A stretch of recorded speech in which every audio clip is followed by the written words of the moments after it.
In this section, I'm going to talk about how to make grayscale images and code to play around with that idea.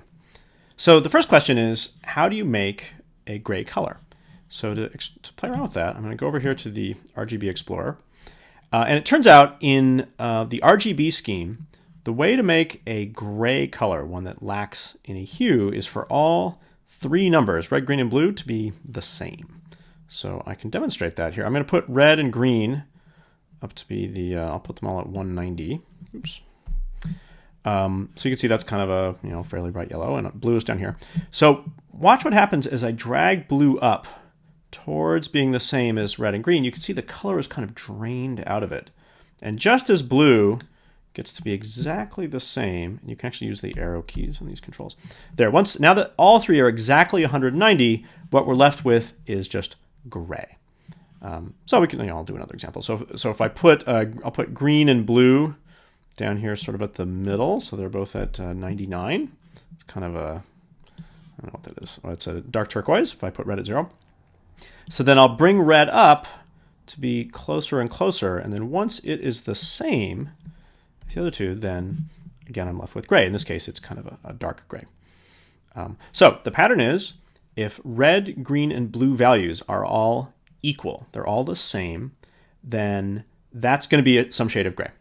And actually, our original cases of pure black and pure white, I'll make black here, they follow that too, right? And black, it's 0, 0, 0. They're all the same.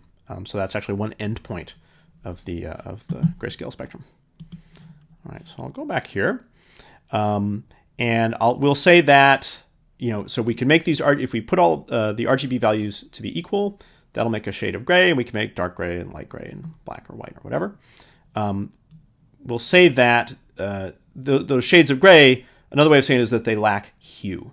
So they're not towards red or green or anything like that. There's just this colorless brightness.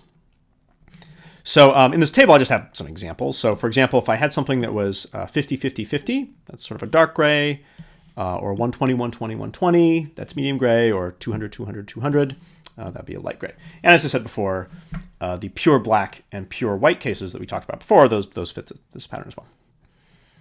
All right, so how can I do something useful with this?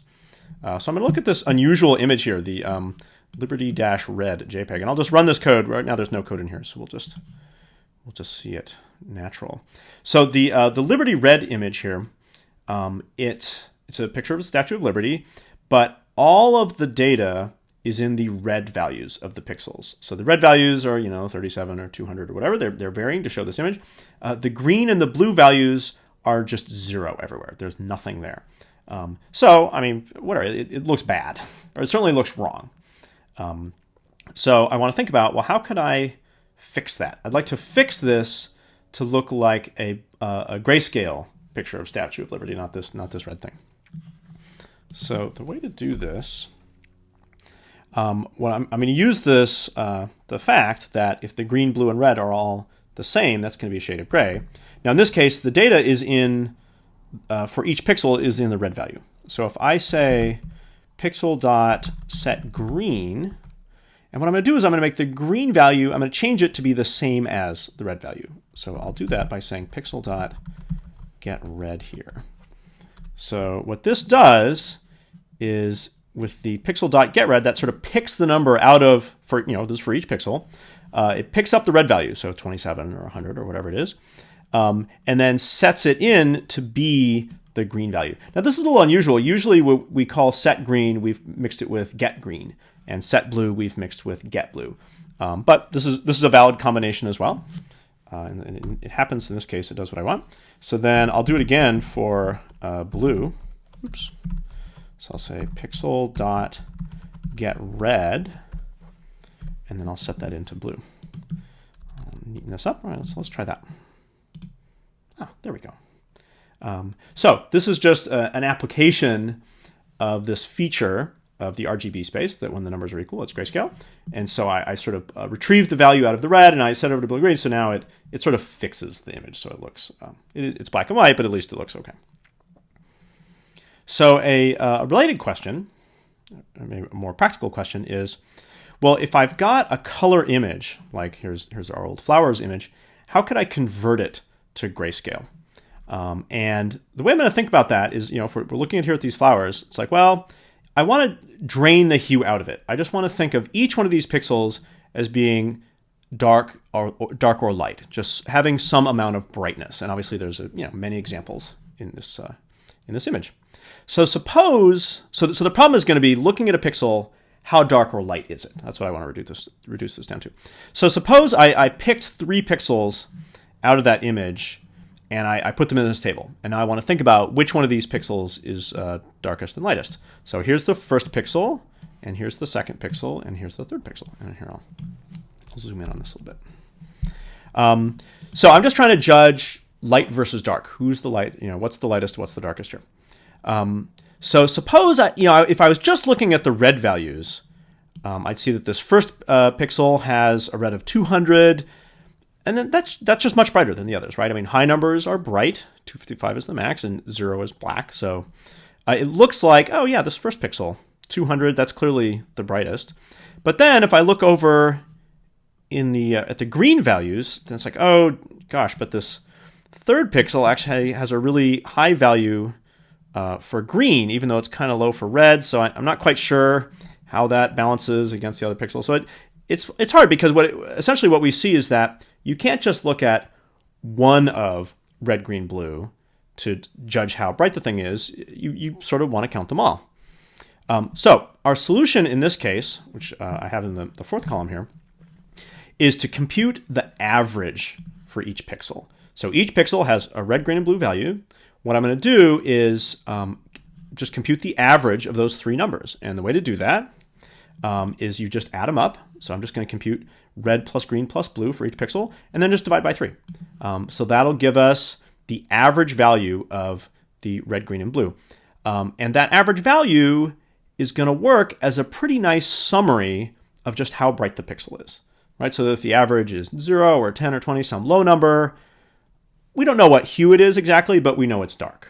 And at the other end, if the average is 220 or 240, again, we don't know what the hue is, but we know it's bright. So the average is going to work as a kind of a summary of the pixel, where it drops out the hue and just gives us one number, 0 to 255, that just captures the brightness. Now, I should say, there's other ways of doing this, but just computing the average is simple and it's fine. It's going to work fine for our purposes. So in this case, I had these 3 pixels, and so here on the right-hand side, I just computed the average. And what we see is, really, the third one is by far the brightest, if you look at all 3 of red, green, and blue. And then the middle one is the darkest, and the first one is kind of medium. All right. So I can use this idea that I've got the average, and it sort of makes this nice one-number summary. I can use this to convert something to gray. So let's try this. So here I've got I'll just run this. So inside the loop, there's no code here. So if I just run it now, we just see the image unchanged. So what I'd like to do is add the code here to change this to grayscale. So I should say what my strategies can be. So what I'm going to do is, in the loop, for each pixel, I'm going to compute this average number. So just get one number. So it might be 27 or 100 or whatever for each pixel.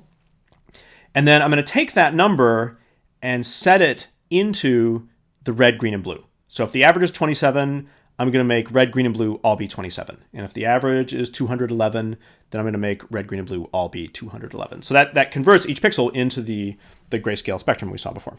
So first off, I have to compute the average here. So I'm just, as I said, you add them up. So I'll say pixel.getRed plus pixel.getGreen plus pixel.getBlue. And then I'm going to put those 3 inside of this outer set of parentheses, just for the order of operations. So I want to do the addition, and then I'll say /3. So I'm going to divide by 3. So this does the addition in the parentheses, and having gotten that sum, it divides by 3. And I'm just going to store that in a variable called AVG. And this line, it's going to turn out to be kind of a stock line for us. There's many little techniques or problems we might want to do in the future where we want to compute the average, and inevitably the line will look kind of like that. All right, so what do I say? So my strategy is I compute the average, and then I set red, green, and blue to all use that. So I'm going to say pixel dot set red, and then here I've stored the average. This is just a variable, so I've stored the number in there, and then inside here, so I can just say AVG. I'll just go to that variable and get the number back out. And likewise, I can say set green AVG and pixel dot set blue AVG. Okay, so let's try that. Very good. So you can see this is it works. So it's gone through all these pixels, red or green or whatever. It's reduced it down to this one average brightness number and then set that back. So we get this nice sort of grayscale. So actually, having tested it out on flowers, I'm going to go back to the poppy image, which I think appears in one of the exercises. So here, if I comment these 3 lines out and just run it right now, we'll just see the poppy image. There it is.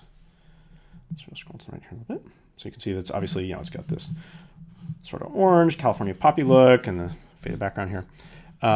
So now I'll put these lines back and we can try our algorithm on that one. There we go. That works pretty nicely. So you can see, obviously, the orange and the green, it's all been drained out, and each pixel has been reduced to just the brightness. And I like here how the texture on the front of the poppy is still kind of visible. So there you have it, suitable for framing. All right. So a question that often comes up, looking at this code, is that line, average equals, and then this formula for the average. Does that need to be inside the loop? It feels like perhaps it could be just here, up after the image equals lines, and the answer is no. It can't be up there. It does need to be inside the loop, and the reason is what you could think that this line sort of sets up a relationship about average that must be true for all time, like as if it's just true at all times as the program runs. And that is not how computer code works. Computer code is less sophisticated than that. What this line does with the equals is it just evaluates the right-hand side and assigns it into this variable on the left-hand side when this line is run. So if we were to put this up at the top, it would just run once, and it would store some number in AVG, and that would be it. In this case, remember, we're inside of this for loop here. I'll kind of highlight the body. And so this code is running thousands or maybe millions of times, once for each pixel. And those pixels each have different red, green, and blue values, right? So this sum is different thousands of times. And so what we need is to compute this sum anew for each pixel. Each time we see a new pixel, we need to redo this math. And so the way the equal sign works is it's just evaluated when the computer runs across it. And so for that reason, because each one of these pixels is different, we need to put it, very often we'll just put it as the first line inside the for loop, just compute the average. So that's why that needs to be there. All right. So just to kind of summarize, so we've learned this quality that if the red, green, and blue are all equal, that's a shade of gray. And we've got this technique where we could compute the average. And that just gives us this one brightness number, basically from 0 to 55. And that's going to be, I'm using it here for grayscale, but actually in the future, we're going to use that for some other stuff. It's just a useful thing to know. And finally, I'll say that this line, which I was highlighting before, average equals, add the 3 up and divide by 3, that's going to be kind of a stock line. And so we're going to end up using exactly that line later. And in fact, it should show up in some exercises.